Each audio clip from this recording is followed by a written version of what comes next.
Guess who's back? Back again. It's the Wrestling Old Head. We're going to be talking about Night 2 for Wrestlemania 42, and these are my predictions for Night 2. If you checked out Night 1, thanks for checking out Night 2. We're going to be talking about this card, breaking it down like a shotgun.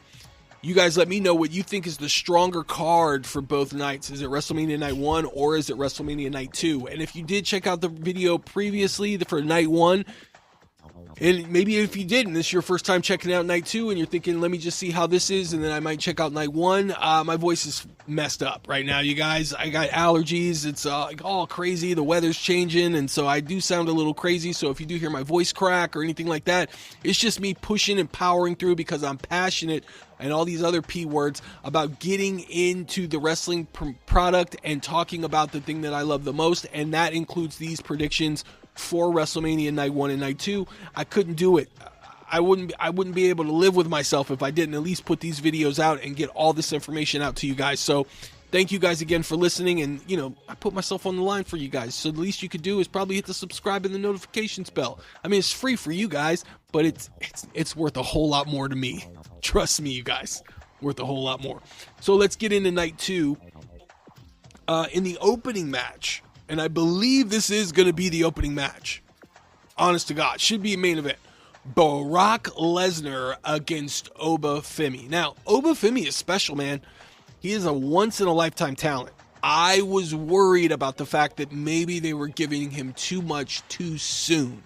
I am not afraid to say that. I was definitely worried about it because I've seen so many superstars get hot-shotted and thrown in front of everybody's face only to be vastly turned on by the universe.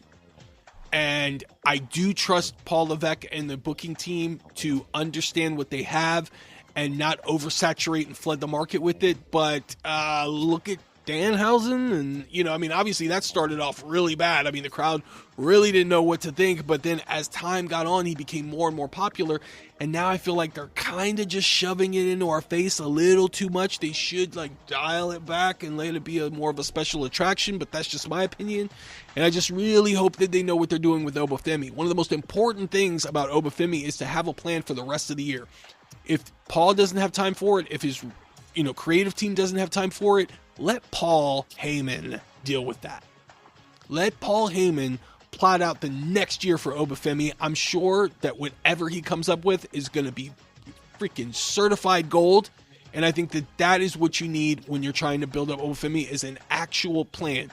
When Daniel Bryan won at WrestleMania, they shoved him with Kane, and it was like, that wasn't the best move. It just wasn't the best move.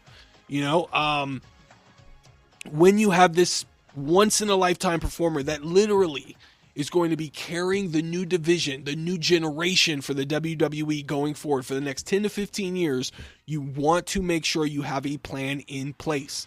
You don't want him, say they hotshot him after WrestleMania 42 and they put him in a world title match and he wins the world title, and it's pageantry and sparks and everything, and it's amazing. And, then they stick him with Ivar. You know what I mean? Or Rusev. No offense to those guys at all. But it's just it's not what you would expect for Oba. Keep feeding him the greats. Put him in the ring with Gunther. You know what I mean? Put him in the ring with Braun Breaker. Put him in the ring against any member of the Vision, for crying out loud. Except for Austin Theory. Nobody's going to care about that. But, just have a plan for him. As far as this match is going to go, it's going to be a banger. I know people hate that word, but it is. It's going to be a banger, man. These guys, I trust what Brock Lesnar's going to do. I think he's a phenomenal mind in the business. Say what you will about his personal life. I'm not here to talk about personal. I'm here to talk about professional wrestling. And Brock Lesnar knows professional wrestling. And I think he's going to cater this match in a certain way because I think he sees what we all see in Oba Femi as well. And I don't think he's going to, squander that for whatever reason. I'm worried, though. I'm worried about the outcome of this match because as much as I trust Brock and as much as I trust the creative team to really usher in this new era, the way that they have been building up to this match with Oba just basically dominating for as much as he is, I feel like Brock is going to win, but he's going to eke out the win, and it's going to be like a hard-fought match, and, you know, Brock's not going to decisively win or something like that, and then it's going to, like, be this whole big respecting for Oba, where Michael Cole is like, you know, well, even though he didn't win, you know, he definitely showed us that he belongs in the ring with guys like Brock Lesnar. This is our future. This guy's going to be a future world champion, yada, yada, yada, yada. And it's like, that's not enough, man. And, you know, I've made peace with the fact that if he loses, he loses. I'm not going to get upset about it, but you are going to have a fucking shitstorm. Do you remember Tom Cruise in Tropic Thunder? I will massacre you. That's what the WWE Twitter machine is going to do if Oba Femi loses at WrestleMania. Are you kidding me? They are going to, like, they're going to freaking they're going to ratio WWE WrestleMania 42. They're going to ratio WrestleMania 42 if Brock Lesnar wins. The shitstorm that they're going to have to deal with, especially on Raw. Forget it. The night after on Raw, forget about it. They're going to take over the show. You don't want that. You want fans to celebrate with Oba, not to be chanting, "We want Oba," or "This show sucks." You know what I mean? Like, I'm just being honest, you guys. Like, I don't care one way or another. I watch the product. I have a lot of opinions on the product. One of my biggest opinions there is they need to let Oba Femi win. My prediction for this match, however, I'm going Brock Lesnar. I'm going with Brock Lesnar. I mean, I am. If Oba wins, fucking great. And I believe in my heart of hearts he deserves to win. So if he wins, it's my heart, dude. But my head is telling me it's Brock, man. It's just the way it is. So I got Brock winning. Prove me wrong, WWE. This is the one prediction where I want to be wrong. So prove me wrong. Moving on. So they're going to do a six-pack ladder match for the WWE Men's Intercontinental Championship. You've got Penta. Why you no love Penta? Javon Evans, Jay Malachi, Dragon Lee, JD McDonough, Rusev, and Rey Mysterio. Rusev and Rey Mysterio in this, they're probably going to do like a couple spots and then they're going to sit this one out because I think Javon Evans is going to bounce all over this fucking ring with Dragon Lee and JD McDonough, and Penta is going to steal the show as well. If you guys really want to look at a great ladder match, you should go look at the Lucha Brothers against the Young Bucks. And I know you guys are saying, AEW, what the fuck are you talking about, dude? But no, that was a great ladder match. It was a great ladder match. And I think I'm using that as an example because I think you're going to see a lot of that with Penta in this ladder match. As far as it goes, I would love to see Penta win here. I just think that his Intercontinental title reign should be special. And a win at WrestleMania would be huge for him. And, you know, they're really pushing this idea of, it's like Penta was on the streets and he was homeless, which totally takes away from the mystique of what Penta is all about. But I digress. So I know they're giving you that push so that it can be an emotional moment for him to win at WrestleMania. But in my heart of hearts, I think Javon Evans being the youngest WWE Intercontinental Champion and winning it at WrestleMania is the way to go. So that is what I'm picking. I'm picking Javon Evans to win. Although I know logically it makes more sense that Penta's going to retain here. It just does. It'll be an emotional moment. You know, he's in the ring with Rey Mysterio, which is his mentor, for crying out loud. They can hug it out. And WWE loves that. They love doing stuff like that. They love the tearjerker moment where everybody's like super invested in that. And I think it does wonders for Penta. So I do see that being more of a logical conclusion than to give it to Javon Evans because Javon's got so much time. But just the youngest Intercontinental Champion at WrestleMania in his debut at WrestleMania just makes more sense to me. So that's why I'm going with Javon Evans. But I can totally see Penta getting the win. This is a recurring theme here, you know, where it's like I'm basically like hedging my bets, okay? I mean, I don't know if you've already picked up on that, but I'm basically hedging my bets. So it is what it is. So now we've got Jade Cargill defending against Rhea Ripley for the WWE Women's Championship. And the way that they've been building this up is that it got real personal on X or Twitter or whatever. And then I think they quieted that down. They killed that noise because I think it might have got a little too personal, but I don't know that for sure. And so then they kind of quieted that down and dialed that back a little bit. And then it became like body shaming. And then it became this weird thing after that where it was like Jade got some like, she got a crew of baddies with her, and it's just because they knew that they couldn't beat Jade, so they joined her. And then Rhea is like the looking for revenge because they beat up her girlfriend. It's just weird. Like, it's weird. They're going in all kinds of different directions with the story, but they're throwing everything at the wall to see what sticks. And I think the one thing that is going to stick is if they do a banger like Brock and Oba, but they do it in their own way, which is they let him go out and go smash mouth. I think it was like Jade wrestled Tiffany Stratton not too long ago on a PLE. That's what they need to do here too. 8 minutes and out. Just let them go. Let them go crazy. Now, Robert Karpelis on the Rumor and Innuendo podcast, where they stream live Monday through Friday. I think it's ad-free shows or Podcast Heat. I think it's Podcast Heat, actually. But I just go to their Rumor and Innuendos page on YouTube and check it out. So you should definitely check it out. Dominic D'Angelo and Robert Karpelis, they do their thing. They're freaking hilarious. I love those guys. Great energy, good community. That's how I met Alt Jake. And Alt Jake is on his YouTube channel with George. And they do live streaming too. Alt Jake Takes On. Go ahead and check that out. But, Karpelis, Robert, thinks that Io's going to turn heel. And I really freaking hope not, because I think that they can get a lot of mileage out of Io remaining a popular character in the WWE Women's Division. However, she has lost 2 in a row, and Rhea is getting the spotlight. They were a tag team, and it's very similar to kind of like where I feel like Charlotte and Alexa might go, which is like there's jealousy that's going to play a factor here, and maybe Asuka can get in the ear of Io and say that, Rhea's not really family and whatnot. I mean, Io's been getting freaking bombed on since Rhea has been going after this title, and it has done her no favors whatsoever. She seems completely distracted by this idea of Rhea going for a singles run and her trying to step out of that, Io, and doing her own thing, but then just keeps getting bombed on. And it's all because of like these people that are feuding with Rhea. It's kind of weird. As far as the outcome goes, like, I'm not going to steal what Robert's saying and say that Io turns bad or whatever, but I could totally see that, to be honest with you.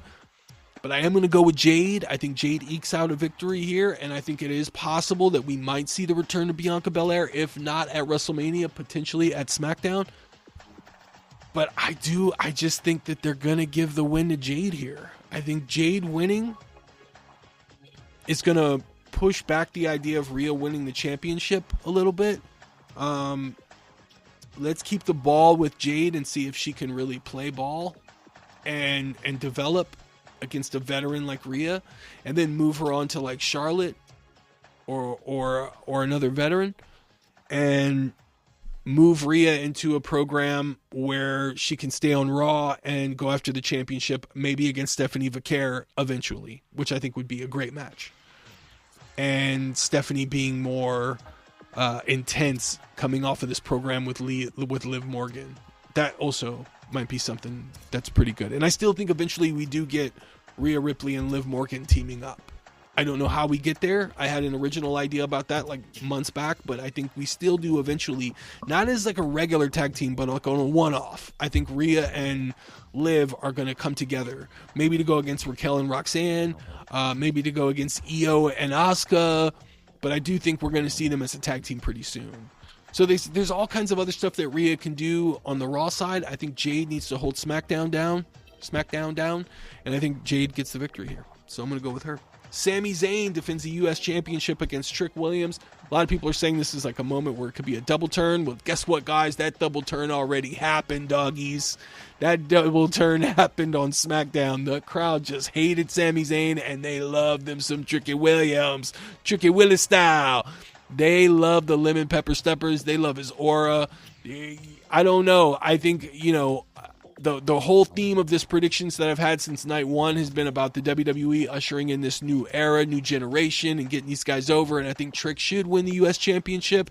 Do I think he's going to win, though? Probably not. I think Sammy's going to retain here. I think you can get a lot of mileage out of Sammy using heel and cheating tactics to get a victory. And I don't think they should stop that at WrestleMania because they just got the ball rolling with that.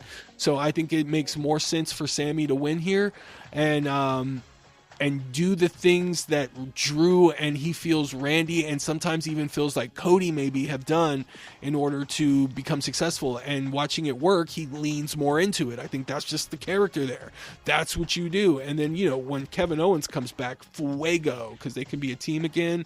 I mean, I'm looking forward to all that, man. So I got Sammy winning, but I don't think it's over with him and Trick. I think Trick is going to get even more popular after this. I think Sammy's going to get even more hated after this, and they can always run that back on SmackDown or later on down the line, maybe somewhere at Backlash or something. Who knows? And I also thought Lil Yachty was going to turn on him. I really did. I don't see it now, but I did. Originally, I thought Lil Yachty was going to turn on him. Something about that guy. I thought he was going to Travis Scott him and smack him in the face, but I don't know. But I do know that Sammy's winning. All right, moving on. The Demon, Finn Balor, battles Dominic Mysterio. Culmination of this big story between Dominic and Finn Balor, which I've loved to see play out. I think they've really stretched this out about as far as that rubber band can go.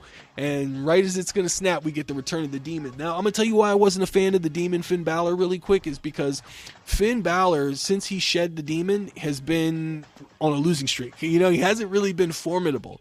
And I think we need to establish Finn Balor first before we bring the Demon back. I always felt like Finn needs to win as Finn, then brings back the Demon. Get that momentum back up. They did not go that route. Instead, because it's WrestleMania and they wanted to go with the pageantry, they decided to bring back the Demon. I'm really not upset at that. But the Demon has to wrestle different than Balor. Finn Balor wrestles a certain way. The Demon needs to wrestle like a supernatural entity. And I think that if Finn can do that at WrestleMania and dominate the way that he should, I think that would be a great moment. I'm not saying that Finn should Ultimate Warrior, Triple H, Dominic Mysterio, if you know, you know. But I'm just saying that Finn Balor needs to be larger than life. I know that's not possible because of his height, but what I'm saying is he needs to be larger than life in this character and really put on a big show, a dominant showing against Dominic Mysterio. I think that is kind of the way that they need to go. That's just my opinion. And I don't know if there's anybody that can come out and attack Finn or do anything like that. Not necessarily saying they should do something like that, but I think that Finn should dominate here and show everybody that it's not just Finn in a demon outfit. Finn is actually demon. And if that makes any sense. I mean, the moveset needs to be different. Everything about him needs to be different. I think that would be a bigger moment if it was. As far as the outcome of the match goes, I got Finn Balor winning. He needs this WrestleMania moment. My God, he needs this moment. Dom's going to be all right. Dom can lose. He'll be good. He'll be straight. Also, look at Roxanne Perez. If Roxanne shows up, maybe they can bring back that love triangle and Dom can go with Roxanne and then Liv can be even more crazy, which is what I just want to see. I want to see more crazy Liv Morgan. Anything to see more crazy Liv Morgan, I'm all for it. And finally, Roman Reigns against CM Punk. CM Punk finally gets that singles match, Night 2 WrestleMania main event that he's always wanted, and he is the champion going into this to wrestle Roman Reigns. So many things that I think are going to occur in this match or that are a possibility that can occur in this match. It's crazy, and I don't know how to get through all of these different ideas that I have in my head, all these different theories. The way that this has played out has definitely been reverse booking. When CM Punk told Roman Reigns, I think it was their first promo, that he was going to lay Roman next to his father. I half expected Roman to say, well, the next week, I'm going to lay you next to your dead, dumb dog, Larry. And then Punk pop him in the mouth. I think that would have been way more impactful of a moment, to be honest with you.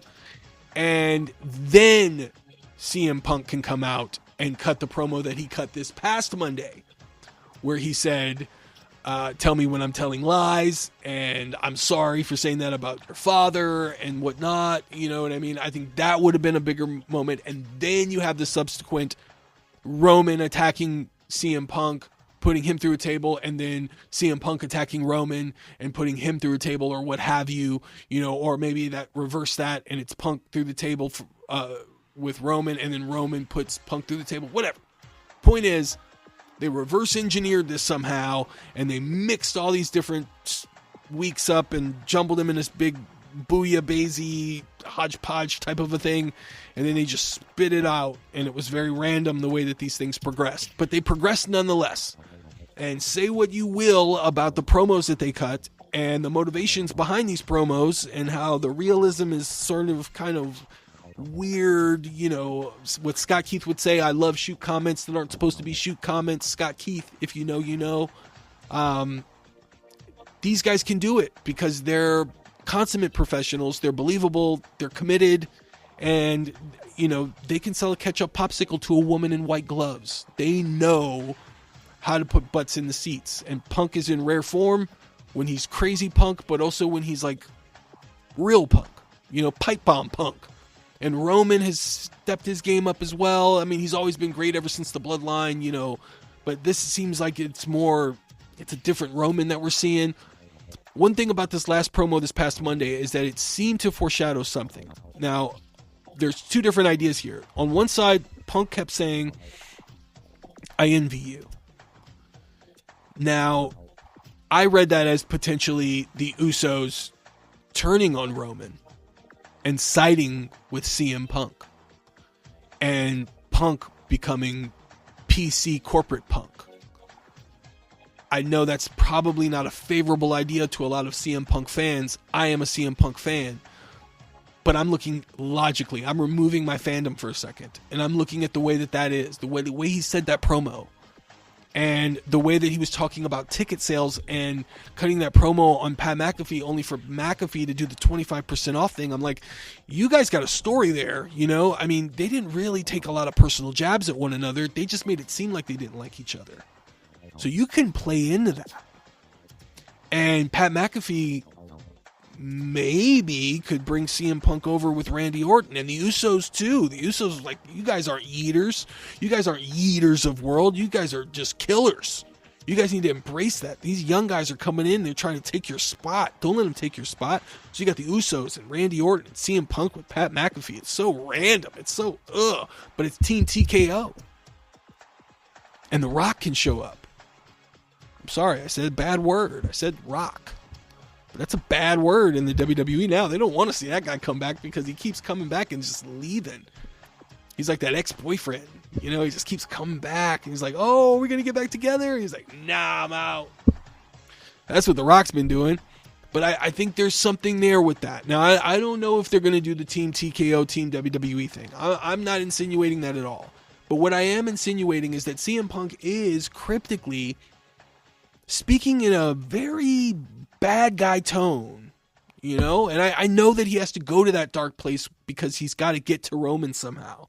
I mean, he just wrestled him last year, insert Seth Rollins. It was a triple threat, but they kind of had some animosity before anyways. But I think it is time to freshen up CM Punk's character a little bit, and I think he is better as the bad guy. And in order to retain that WWE Championship, maybe he had to do something he didn't want to do. And in his mind, it's for the betterment of the WWE. Who knows? Now, on the other side of that, okay, Roman said that he's going to make this place better by beating CM Punk, okay? I heard that, and I was like, that sounds like he's going corporate too. I mean, that sounds kind of like he's going corporate, right? Because that's what Pat McAfee's saying, that he's going to save professional wrestling. And Roman basically reiterated that in front of CM Punk. He said that we're going to make it better again. This place is going to be back to the way it was because your system failed. Your whole experience, it's a failure. So maybe we're not getting the bloodline returning. Maybe Roman goes back with his blood and The Rock and then teams with Pat McAfee and Randy Orton. Or maybe Rock doesn't get involved. I don't know. But the thing is, I think that is interesting. It's a different route for Roman to go. I mean, he is technically corporate anyways. I mean, he gets all this time off. He just seems to be entrenched in this idea of like this role that he has as an ambassador, you know. I don't know. It could be interesting. It really could. It could be interesting.